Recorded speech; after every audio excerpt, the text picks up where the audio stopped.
Hi there, my name is Julie Sanders and I'm Deputy Vice-Chancellor at Newcastle University, but also a Professor of Early Modern English Literature and Drama.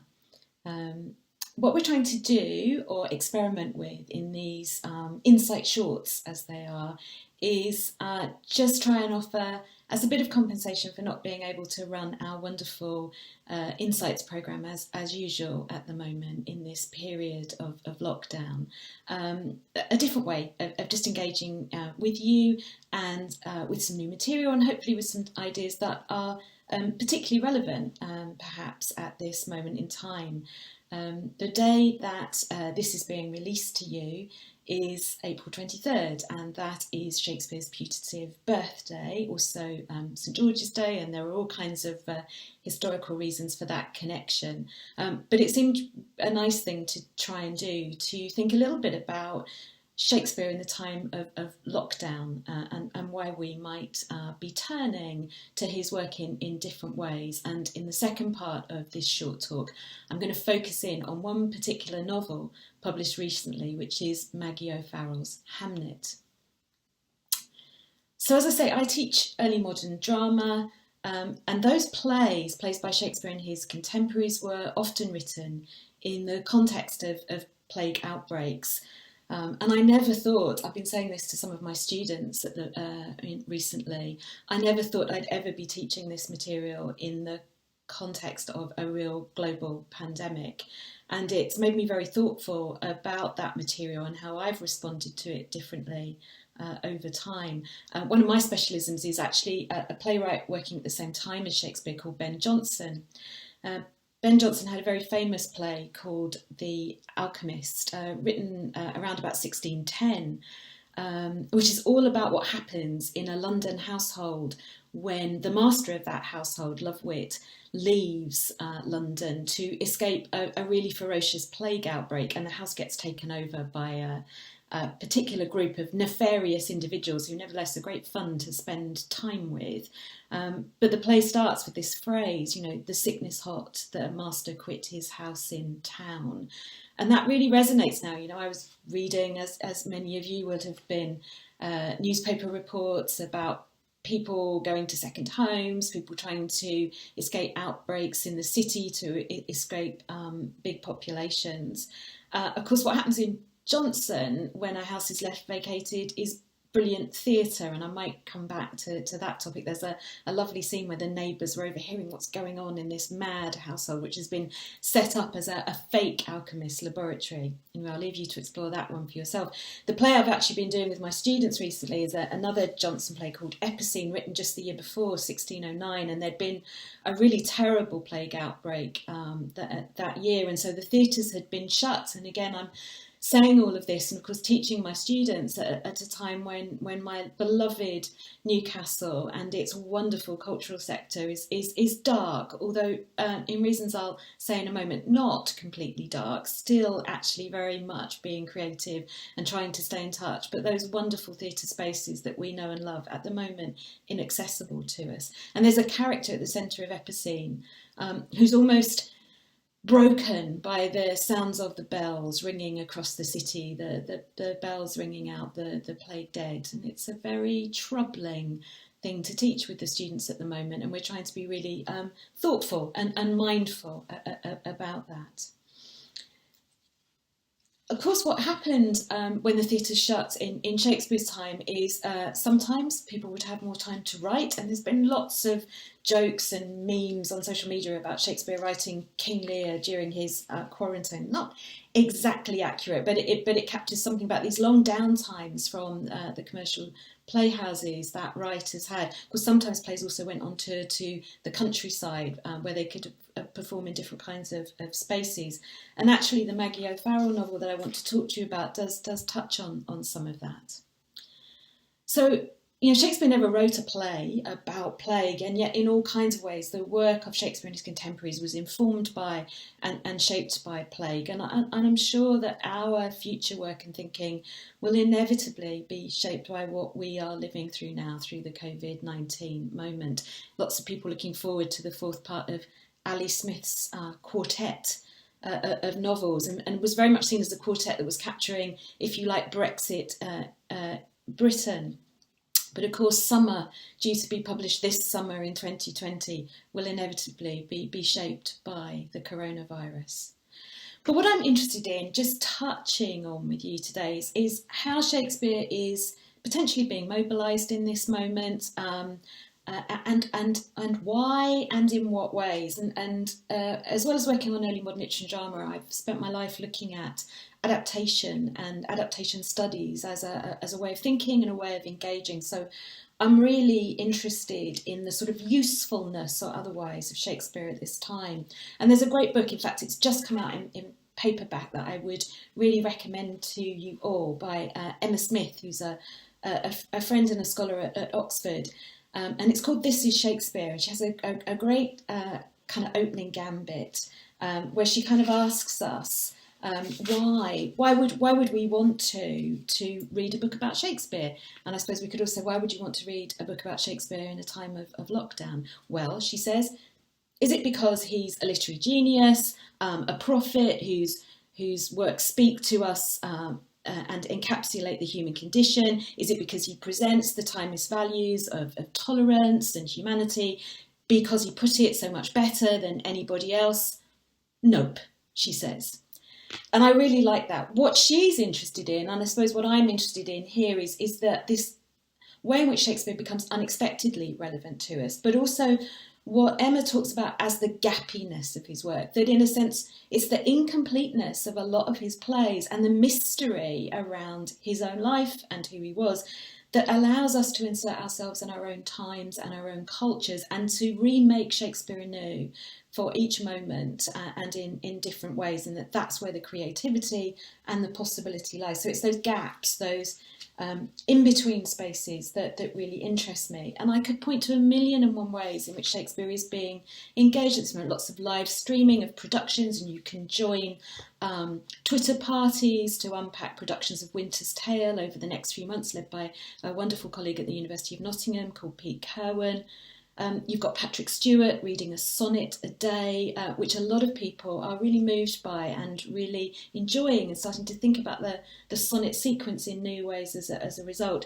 And there's great little clips of people doing things like performing the Romeo and Juliet balcony scene across windows, across streets in London. Great engagement, and something about how we come together and how Shakespeare enables us to have a sort of shorthand for togetherness at a time of physical distancing, that he's a kind of cultural repository, and that's what I'm really interested in. So for the second part of the talk, what I want to focus in on specifically is this amazing book that's just been published by Maggie O'Farrell called Hamlet, and I hope you'll join me for the second part to explore that. Thank you.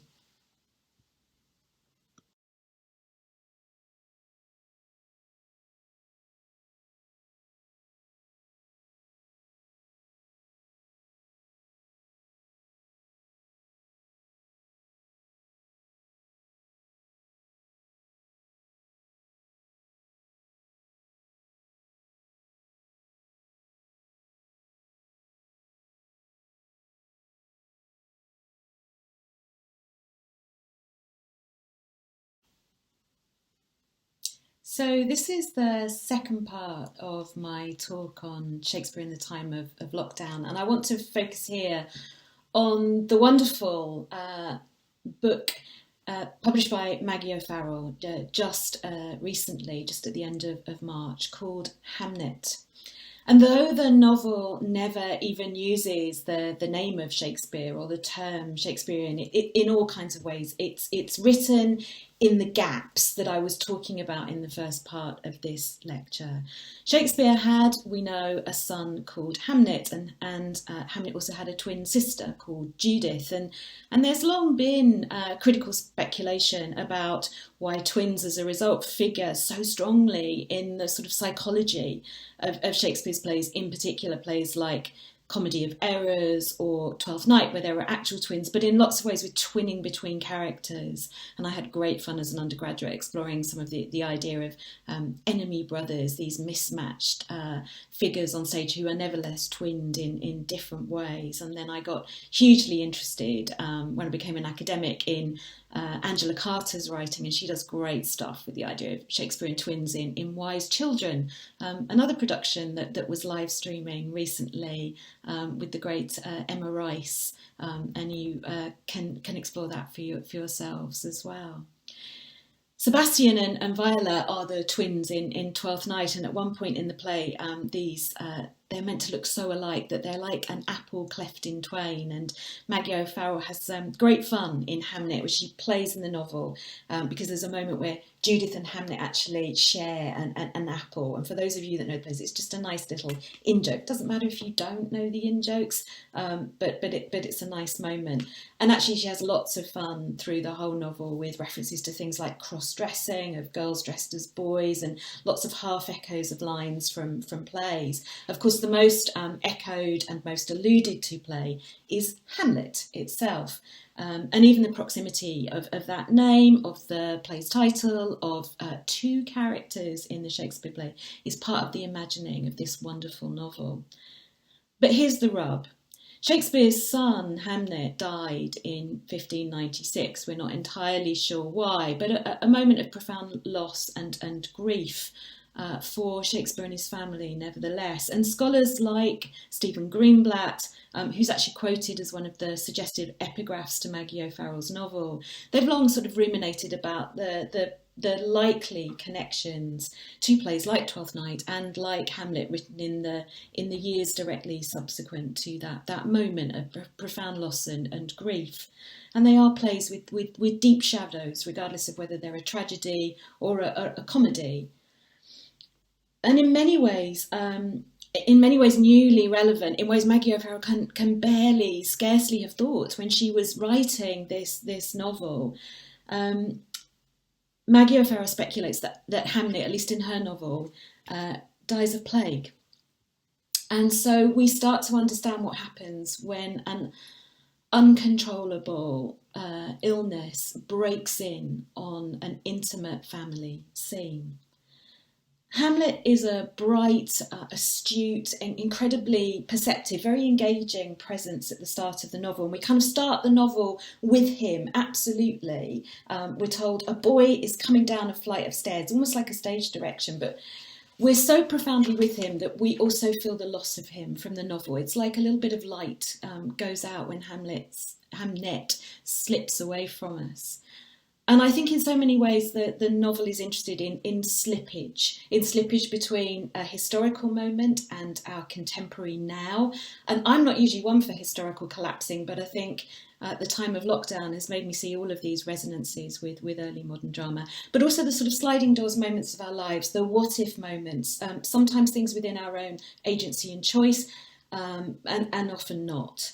And there's a remarkable chapter in the novel which I urge those of you who haven't yet read it to have a look at, on the happenstance that brings plague to Stratford-upon-Avon in 1596, at the very moment when a young Judith Shakespeare will touch some cotton rags that have some fleas on them that have travelled around the world. And of course, it's also a story about global trade, about mobilities, about interconnectedness, and about interdependence that feels, almost painfully meaningful and relevant now. So Hamlet, like so many novels of adaptation and appropriation, is an act of recovery and an act of remembrance. And of course, it's really interesting that Shakespeare itself, the play is about remembrance and loss, and the phrase "remember me" kind of echoes around the novel.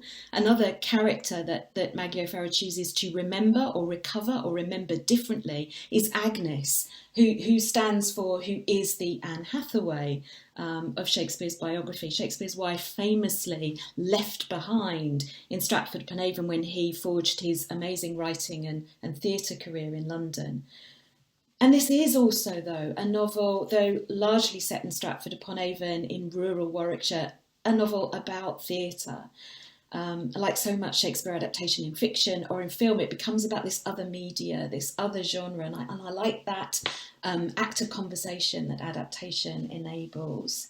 And you get letters in the in the novel from the author, the unnamed Shakespeare, telling of players and plays, and telling of how the gloves that in the early parts of the novel he helps to actually make in the workshop belonging to his father. And this is a really sensory and immersive novel full of smells and texture, and you can almost you can scent the tannery in which Shakespeare grew up, as it were.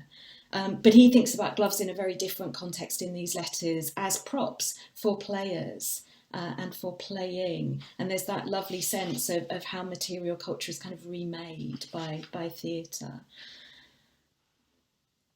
There's a really telling moment when Agnes talks to Hamlet, and she says to him in a line that comes back to haunt her, actually, "You look like a ghost standing there like that." And of course, Hamlet is famously a play about ghosts. It starts with a ghost on the ramparts, the ghost of old Hamlet, and some sense that Shakespeare played that part is also played with in the novel in various ways. And I don't want to spoil the novel for those of you that haven't read it yet, but there is a remarkable final sequence that kind of brings all of these things I've been describing, the remembrance of the dead Hamlet, Shakespeare as both player and writer, the press and excitement of a crowded early modern theatre space, and the performance of a play, and what it is to be a spectator of drama. It brings it all together in a really remarkable kind of climax. So I suppose in a way for me, the usefulness of Shakespeare, as well as helping me in sometimes painful ways to think through this moment of lockdown and of loss, Hamlet is also about the power of theatre and about the power of different kinds of community in ways that does feel really relevant reading now in a time of lockdown. I was talking in the previous section about social media engagements with Shakespeare. There was a very resonant moment when the theatres closed, when Michael Pennington, who was in the middle of performing the part of Prospero in The Tempest, recorded a reading of the Revels Now Are Ended speech and play. Very touching, very moving, worth finding on social media if you haven't seen it already. But actually what Hamlet tells us is the revels are never really ended, though it may take a little while for the lights to come back on in the creative and cultural industries. In some ways, those teams, those creatives like Maggie O'Farrell, like so many people engaging with Shakespeare online, those artistic teams are with us and they're engaged with us and they're making so many things possible and indeed bearable for us this time. So I wanted to take Shakespeare's birthday to say a little thank you for that to all of them too. It will of course take time for us as a society to absorb and to process coronavirus, and maybe it will be our own unspoken in a number of novels and plays and poems for a while yet, until we can fully look back on what we have lived through and remember it and recover it in good and in necessary ways, I think. It will certainly, however, shape us and shape the ways in which we come back together. I hope we've all really come to value being together, compassion and community, and the wonder of physical encounter, actually. So reading in those gaps between us at the moment, I hope that's been a different way of thinking for a few minutes. Thank you for joining me. Thank you for joining us briefly on the Insight Shorts. And I'm thinking of you and looking forward to being back with you in other modes in a brighter future. Take care.